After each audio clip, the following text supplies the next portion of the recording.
Welcome to Dash Talks Live. I'm Mark Stern, founder of custom box agency Dash-and-Cardex.com, and someone who believes great businesses aren't built by accident. They're built by design. On the show, we'll sit down with founders, builders, and bold thinkers to impact how they're growing their business, designing unforgettable customer experiences, and turning great ideas into real momentum. If you're an entrepreneur who believes execution matters just as much as vision, then you're in the right place. Let's get into it.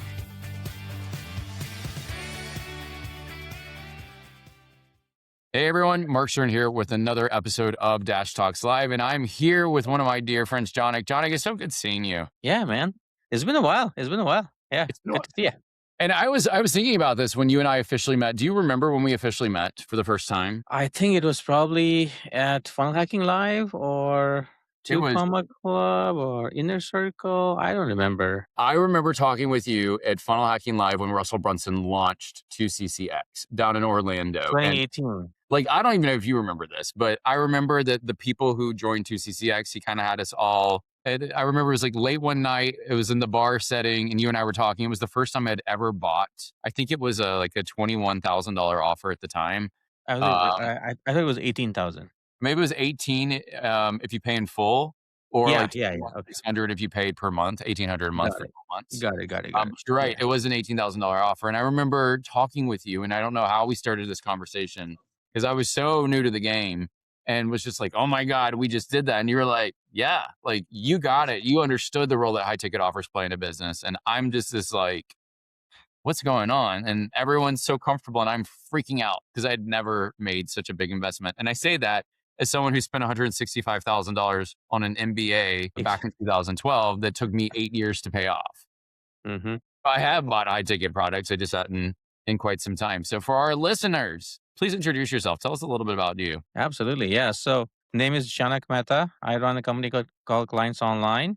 We have been doing this since 2007. So what we do is we help D2C brands, e-commerce brands, and then also what we call high ticket offer creators. We help them launch, optimize, and scale, and multi-channel digital advertising, full stack funnel marketing, email, SMS. So we help them with driving traffic, improving conversion, so getting their first customer. And then once they get the first customer, helping them with retention. Everything is digital, everything is online. You help them end to end. You help them through the whole life cycle. Absolutely. Yeah. Yeah. And the fact that you've been doing this from 2007, I can't believe you're coming up to your 20 years in this space. And so you've seen this game innovate and re-innovate. And it's funny, I was just talking with someone and I was just like, we are the dinosaurs that remember life before the internet. And there's going to be a day that people are going to be like, life before AI? Like, what is this? And so you've seen every permanent. Back in 2007, businesses did not even know how to use social media. Like businesses were like, this was like Facebook is rolling out. They thought it was just a social network for friends. 2010 to 2012 is when businesses were like, maybe we should start playing. And so you've seen this evolution that's happened over the years. And so I'm actually curious for you. Is there something that you're noticing in the marketplace that people should be paying attention to within your domain that they may or may not be paying attention to? That's a great question. You have mentioned a few revolutions. We have back in 2004, that was my first foray into entrepreneurism, right? And we learned marketing from Dan Kennedy, direct response marketing, right? So that marketing was different, right? And I'm talking about back in the days, 2004, 2005, when we started our real estate investment club, we could literally turn on a Google ad and then it was guaranteed that there would be a sale and or a lead, literally, and in like few cents, right? So from that standpoint to changing into social media to then getting the whole mobile revolution, everything became a smaller form factor. Internet speed increased, so there was more and more platform, more and more demand, more and more competition, right? I've seen this big curve from the consumer standpoint, from the business standpoint, and now with AI is just whole another level. Your answer to your question is there something they should be looking for? Here is what I would tell you. If I look at I would say 19 years of journey in marketing, the one thing has been consistent for us. We have always looked at 3 to 5 years in the future and really identify, okay, where the puck is going to go. Now, I have to say, so far, I've been lucky in terms of I've been able to pivot before the thing starts changing. I'll give you an example. By 2014, We were literally providing all the different type of services to all the different type of businesses, be it SEO, website design development, organic social media marketing, paid search, paid social. And in 2014, I read a book called Built to Sell. At that, after reading the book really talked about how to productize your service-based company. And essentially, we stripped down everything and really focused on just one thing, the one thing and one thing only, which was just focus on Facebook ads. So we stopped everything and just started focusing on Facebook. And that was the perfect timing. The timing 2014 to 2018 was the biggest growth. If you look at their stock, if you look at their ad revenue, it's been the biggest growth in the Facebook platform's life, right? And that really, we just rode that wave as consumer demand was increasing, usage was increasing, advertising dollars was increasing, and we were just happened to be there, right?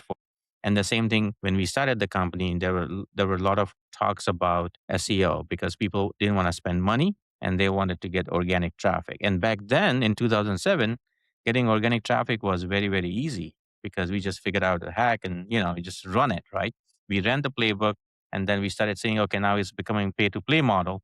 Started doing paid advertising, and then 2014, we doubled down on that. And then 2018, we started seeing that, okay, listen, clients are asking us, hey, do you do other things? And we kept saying no. And then we started adding more and more channels.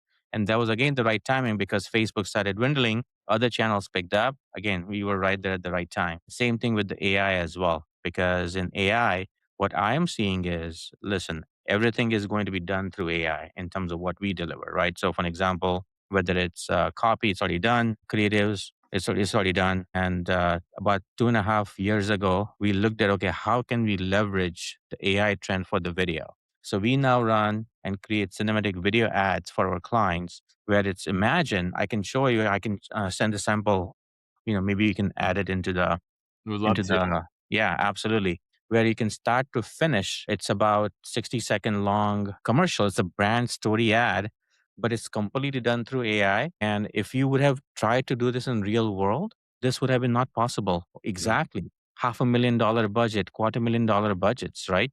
Now I can do this with a few thousand tokens, essentially, right? My cost is negligible. And hence I can do this faster, better, cheaper for the client, and the smaller businesses now can show up bigger in front of their clients, right? And then garner that attention. And when we run those cinematic ads at the top of the funnel, we are getting much better return on ad spend at the bottom of the funnel because now we have essentially secured them. Now we have shown them our brand story. They trust us more, and because of that, the bottom of the funnel essentially you get much better conversion rate. So we are getting 10 plus, 12 plus X ROAS, which I have not seen in 17 years. Like if somebody would tell me, you and I know, man, marketers just exaggerate, right? As engineer in the past, I never really understood why you have to be accurate, otherwise, this is not working. But if somebody would have told me like, "Oh, I'm getting 18x ROAS or 12x ROAS," I would say, yeah, you meant 1.2. You forgot to put the digit somewhere." Same thing happened with my team as well. Like when they told me, "Hey, we are getting 12 to 18x," and I was like, "Guys, I think there's a wrong report. I think we are missing a digit somewhere, like a dot somewhere." It's like, no, no, these are real numbers. And I was like, oh wow, so the strategy is working. So again, if I look at this from my viewpoint, is what you need to do as a business owner right now is you need to look at, okay, there's a lot of noise is happening right now. What is the signal? Where do you see uh, you know, your company's future looks like? You have to really look at all the different scenarios and you have to play the game of, okay, which one is going to work out the best. And again, at some point in time, you have to make a decision and just say, yeah, let's go. And this is the right, you may be wrong. So far, it seems like, we have been able to pick the right direction. And maybe that's just because we do this all day long, right? And we are always ears to the ground. We start seeing what's innovation happening in the industry, and then we are never the first. We're never the first. We are never the early adopter. I always look at the trend and see which one is going to win, and then I'm probably like, after the early majority. Not early adopter, but not the early majority. Right after the early adopters, I'm like, in that range. Still like early enough than the bigger one, bigger wave, and I still am a lot more secure from my catching the wave strategy. Yeah. Yeah. It's so funny. This whole adoption curve that you're referencing, the whole bell curve and where the different segments of it, it's one of the few things that I remember from my time at business school. And if you ask me if I do remember anything else in the classroom setting, like I got a lot about value. I got my MBA at Duke. I got a lot of value out of Duke. Classroom experience, not so much. It was everything else around the experience that like was the real world, the internships, the job search, all of that, the clubs. And that is one of the pieces that was one of my core takeaways. One thing I do want to highlight, because I think it's really important, our friendship goes back 8 years now. We've been friends for Mhm. years. One of the lessons for those who are listening, if you could just hear it in Janak's voice, is this: focus is a key part of this game. You have seen the permutation in the game evolve since 2007 with a heavy lens since what, 2013, 2014. And then, but still at the end of the day, although some of the services and the offerings and how you go to market may change, the core focus of what it is that you do really has not changed. And so this is the thing that like, who am I going to trust in this game? The alternative that I see is there's so many mutual friends that you and I have now that I could not even tell you what they're doing now because Mm, every few years they kind of blow up and reinvent themselves. They started in ads, but now then they got into video production, but then eventually they left and now they're doing something with AI or or left the game altogether. And I'm like the amount of people that I could just look at and say, how do you be successful as an entrepreneur? Niche down and focus, just focus and just build expertise in one domain. And I think I heard it from Perry Belcher, someone else was talking about like, do it until it gets boring almost. That like it's exactly. second nature to you. And that's where some businesses, kind of self sabotage or cannibalize themselves because they're like, this can't be this easy. And they're making it money and they kind of kill their own business because they're constantly chasing this idea that we have to be innovating the next thing and the next thing. For me, I've been doing custom box agency formally since 2020. We're in 6 years, informally 8 years, but formally saying I'm going all in on this. And what's cool about it now, 6 years later, is how we get to build authority, the mental capacity we put to on this one area. We're going to quickly find ourselves in a position that no one can compete with you. You're truly the authority in what you do. And if someone wants to come and play your game, they don't have the legacy knowledge of, for you, 20 years plus, 10 plus years focused on your craft and honing that in. So the magic of, and I can't even tell you, like, someone's like, who does this? And I'm like, I think so and so does this, but I don't know if they're still doing that. If you keep pivoting what it is that you do and focus on, it's impossible for other people to recommend you because they have no idea what it is you do. I know exactly what Jonik does. And I know if someone is looking for those services, I would not even think twice. I know enough people who have worked with you that you've taken and scaled their business that if someone is looking for your craft and is the right fit client, I would rather recommend someone that I know and trust who's been in the game as opposed to someone that is like rolling dice, hoping it hits the numbers that you want it to hit. Absolutely. No, appreciate that, man. Longevity, we have believed in longevity from the day one. And if go back in my um, corporate career, my job at Ford Motor Company, when I joined, it was 2003, and they were celebrating their 100th year, right?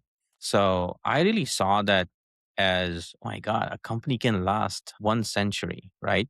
And that has a deep impact within me, Interesting. how a family owned company can run, multiple generation. Now, I'm very clear with our son and our daughter, they have different desires and different path they want to take on, nonetheless successful. Son wants to become lawyer and doctor, my daughter wants to become cardiothoracic surgeon. Okay. Oh my But God. that's, yeah, exactly. No, they're not. I feel that they're choosing a very boring path, but that's who I am, I guess, right? But with me, my vision was, okay. Our kids will take over and then they will run. That's not going to happen. That's okay. I'm okay with that. My goal is now to what this is what we've been doing in the last 2.5, 3 years, is like doubling down on our core competence and Yeah. really applying that to either own or be part of different brands. So, for an example, launching my telemedicine company, but only because we have marketing capabilities and I understand the entire game now with different partners we have. And then also on the high ticket side, we have now built our own platform where essentially it's a platform where we are teaching them cybersecurity, job certification, like it's a certification program. And then we are now teaching them how to not only get certified, but also get a job too. right? So it's a high ticket offer and a career transition in cybersecurity. And then now we are now launching AI as well. AI only for the employees, not for the business owners, right? So, and then the goal is now to take those two and then expand that to trade skills as well. So Mm. essentially building a platform that platform becomes when AI comes and AI is already here, and when AI essentially disrupts the entire work, whether it's different industries or different jobs, different type of job. We believe that the construction or the labor jobs are going to be still in demand, at least, the electrical, plumbing, roofing. And then there are certifications, so there are trade programs, right? So we can provide them the training, and then also there is a job search element at the back end. Essentially doubling down on what we know, and then again, coming back to your point, focusing on a niche, right? We figured out that we are really good at that, Yeah. at career transition, and we are really good at D2C. So that's it. Those are the two things we have figured out about ourselves, and yeah, we're just doubling down on and start owning the rather than just being. We do have clients, and we will have clients. So rather than just being service provider, we have also expanded us as being the owner of the platform, owner of the brand itself, and that's a big shift, I That would is a say.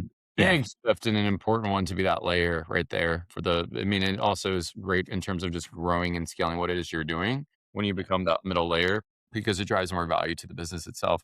Another thing that I just want to call out that you're doing, which is important for our listeners, I talk about this idea of focus. Focus is important, especially when you're starting out, because until you can establish who you are and what you represent, just focus as you start to grow and really build the capabilities in the team. Then you can start to say, okay, how do I take this core focus and what are other offshoots that this can enable? So at Custom Box Agency, we've spent years building up our core capabilities. Our core business helps us develop physical products, but the reality is any physical product we produce could become its own business, could become another offshoot to a specific niche down market, could be sold off as its own product. But at the end of the day, Custom Box Agency is the playground that allows me to do this. The fact that have the growth strategies and scaling strategies with how you know how to navigate paid traffic allows all these other pieces to be able to get better because you have this solid foundation that you're able to leverage this capability in house. And so that's like where when people ask me, would I ever sell Custom Box Agency? The reality is, why would I sell my playground that allows me to produce whatever I want to produce? Like I'm having too much fun with my playground. Maybe one day down the road,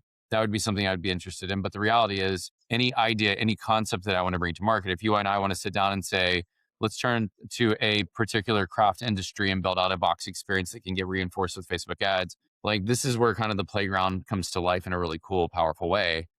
But it's two people who are really exercising their core competencies. And, benefits about focus and being in the game as long as we have at this point in time. absolutely. Yeah. Out of curiosity, what's your definition for success for your clients? Wow, that's a big one. So my definition of success is for my clients is definitely when we start with them, they have stated goals, right? And we actually make it very, very clear what does a success look like, right? So either that's defined in terms of KPIs, defined in terms of certain markers or the goals. And for us, when we reach those, that becomes a level one success for us. But that to us is just basic, like reaching the stated goals. Okay, so what, right?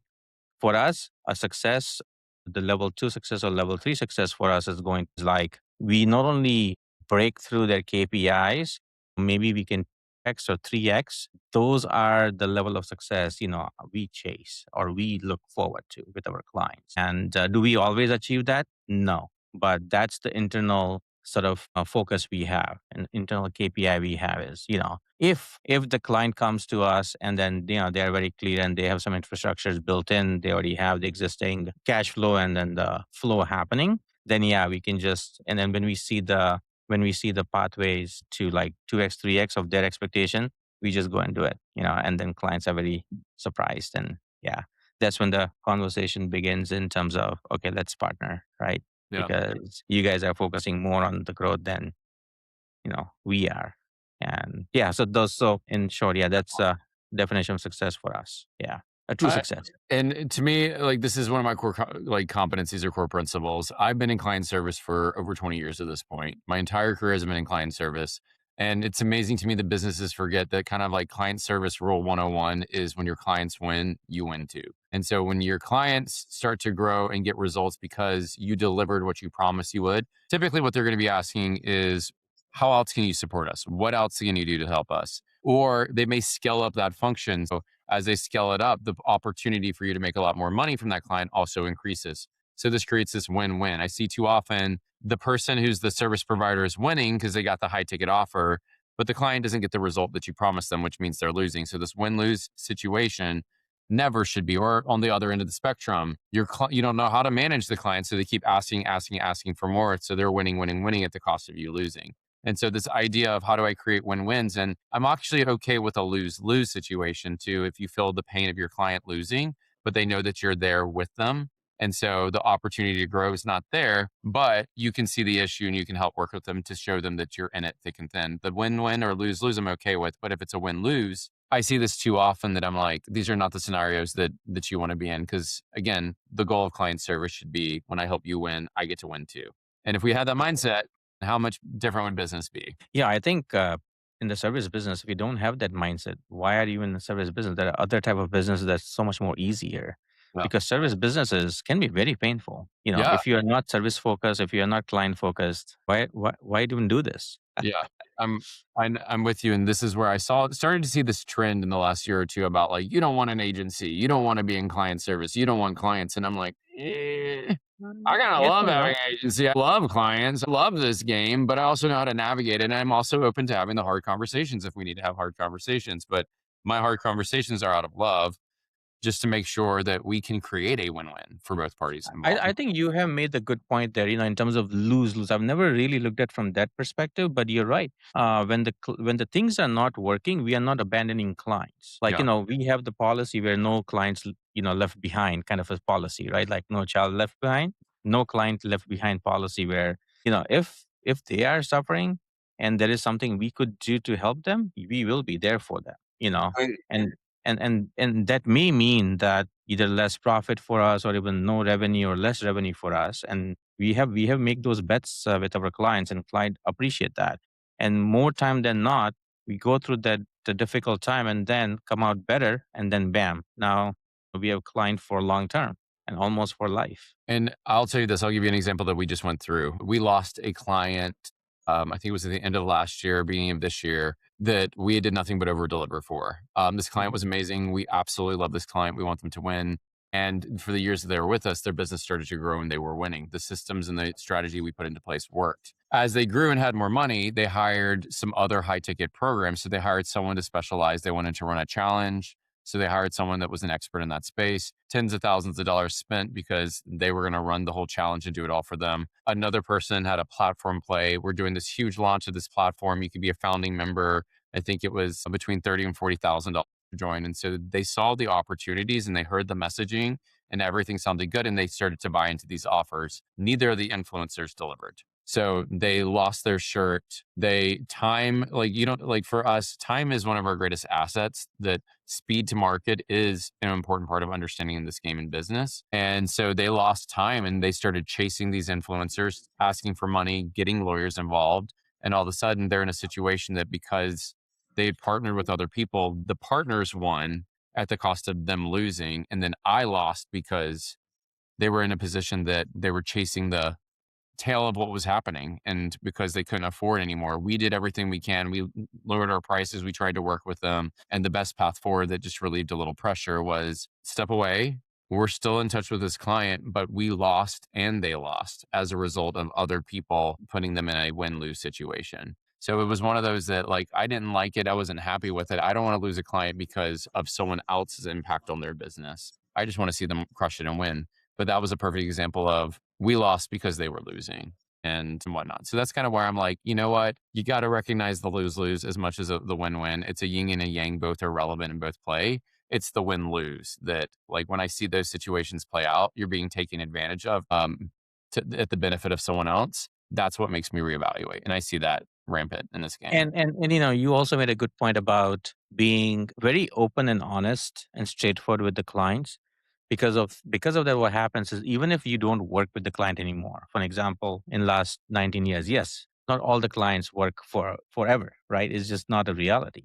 Clients move on for multiple different reasons. And as long as you have done what you said you were going to do, and for whatever reason they've moved on, I have seen those clients who no longer are working with us, they still refer us, they still speak positive about us. And to me, that is uh, a more of joy I get from anything other than just just having a client. To me, like that's the biggest testament to what we are doing. As long as you serve the client right, humans are, again, maybe my worldview is maybe more positive. I don't know, but I feel like generally humans are nice, and they most of the people are not out to screw other people. That's how I see the world, and generally that's what has happened to me. Have I had bad things happen? Yes, fine, but you just move on from there, and then learn from it. Yeah, Yeah. Yeah. yeah.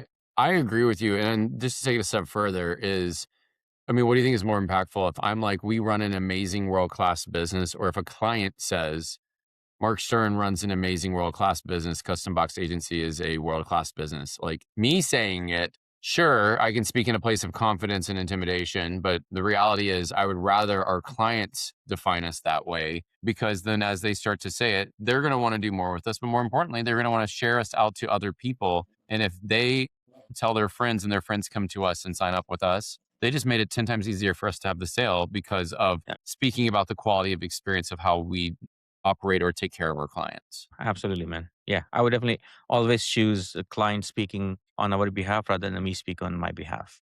Yeah, I'm with you. I'm with Yeah, you. yeah. For our listeners, thank you, Jonik. This was such a great episode. I'd love for you, before we wrap up, any final words that you'd want to share? Okay. So here is, what's coming up with for me right now is let's just quickly dive into where we are headed, right? So I believe that every business owner, no matter what business you are in, you have to figure out your plan to leverage AI in your business. Okay. It could be as simple as, level one, which is just using chat interface. That's fine. I would challenge you. I would challenge you to start looking at every aspect, every workflow in your business, and start figuring out what can you kill, literally.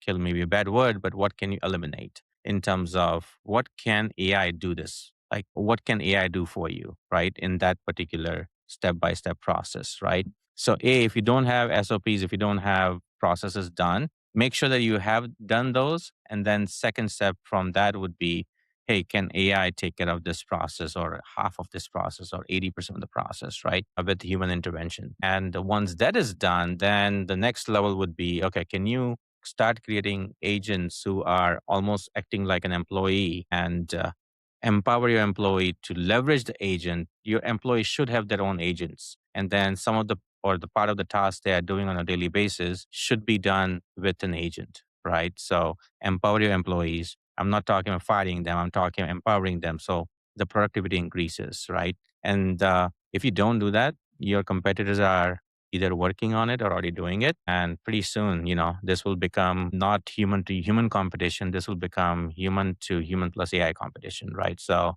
that would be my parting message that if you have not done this, start looking into it, start exploring that, start learning, start implementing, just start playing with it if you're not done that yet. Yeah. And I just want to edify everything you just said. Everything that Jonik just said, for those who are listening, is exactly how we're approaching our business. I have seen way too many people say, I used to have, 12 to 15 employees on my team, and now we've been able to bump it down to 3 employees, and I'm saving a quarter million a year. And I'm looking at that going, and you lose one of those employees, those 3 employees are that much more valuable to your business because they are like experts in understanding. And you're going to quickly find yourself in this position that everything falls back on your shoulders as a business owner, which is the questions that we're asking in our business. We have over 20 employees at Custom Box Agency on our team.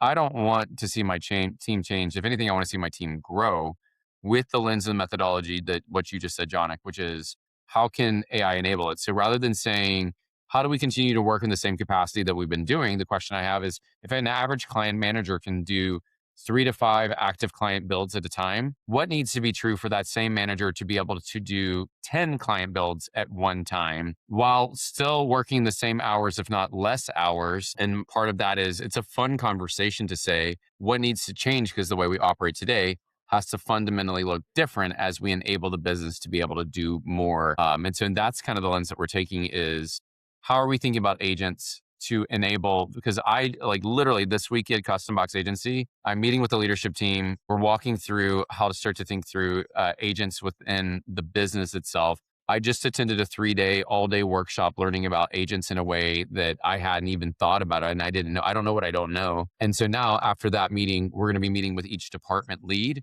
to brainstorm out and say, what are all those workflows that we can start to do? So everything that you're talking about, like we are actively doing in our business. And it's one of those things that I couldn't agree with you more is truly around the enablement that it's able to drive. And this is kind of where if one person's output is 10x because of how they're leveraging agents versus a business that is not using agents at all, you're going to quickly find yourself in a marketplace that you can't keep up because people are that much more ahead of understanding the trends and what's happening and where the world is going, as opposed to trading time for hours. And if somebody's struggling really, like, as an owner, how do I bring this to my people? How do I bring this to my team? I think the easiest thing to do is like, hey, listen, we are going to have a conversation. Let's look at your 100% or 100 hours you're working or 100% of your job.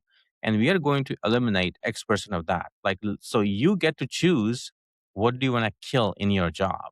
That means that, you no longer have to actually physically manually do it. I think that's where the conversation needs to happen. And then that becomes fun for literally any human beings. Like, okay, you are saying that I can actually literally save hours, right? By doing something and AI doing that for me. Yes, I'm in. Absolutely. They would be more prone to like, or more open to listening, essentially. Yeah. AI can build funnels and websites. AI can help support running your Facebook ads. AI can support designing things. It's amazing, like to see. And then especially when you understand agents and how they can string together to build something bigger, the world becomes this. I mean, it becomes fun because you're thinking through. It becomes this game almost Yeah. that you're getting to think through, which I think is incredibly powerful. All right. Thank you so much for coming on Dash Talks Live. Please share with our listeners, where can they learn more about you? Absolutely. Well, first of all, thanks, Mark. It's been a while. This was a great catch up, right? And for listeners, you can go to clientsonline.com or on social channel. My first name Janak, last name Mehta. You can search and you can find me on LinkedIn, Facebook, Instagram, and Twitter. Yeah. And I will just echo, Janak's been a friend for years. For those who are listening, he's one that I've seen many of my peers and clients work directly with and does nothing but over delivers. I've only heard amazing things. So I'm thrilled to have you on board. It's been so great to catch up with you. And so thank you so much for coming on Dash Talks Live. And Absolutely, man. Thank you. for those who are listening, if you want to be on a future episode of Dash Talks Live, just go to dashtalkslive.com and fill out the application. We love learning about what you're up to. But for now, this is Mark and Janak. Stay tuned for more. Thank you all. Thank you for joining me, Mark Stern, on this episode of Dash Talks Live. If something in this conversation sparked an idea for you, take a moment to share this episode with another entrepreneur who could benefit from it. And if you think you'd be the next best guest for Dash Talks Live, come visit us at dashtalkslive.com, fill out the form, and join us for a future episode. Be sure to follow the show so you don't miss future conversations with founders and builders who are creating what's next. And if you want to learn more about designing your own customer journeys and experiences, come visit us at customboxagency.com and have a free consultation. Meet with a member of our team. Until next time, keep building with intention. Cheers.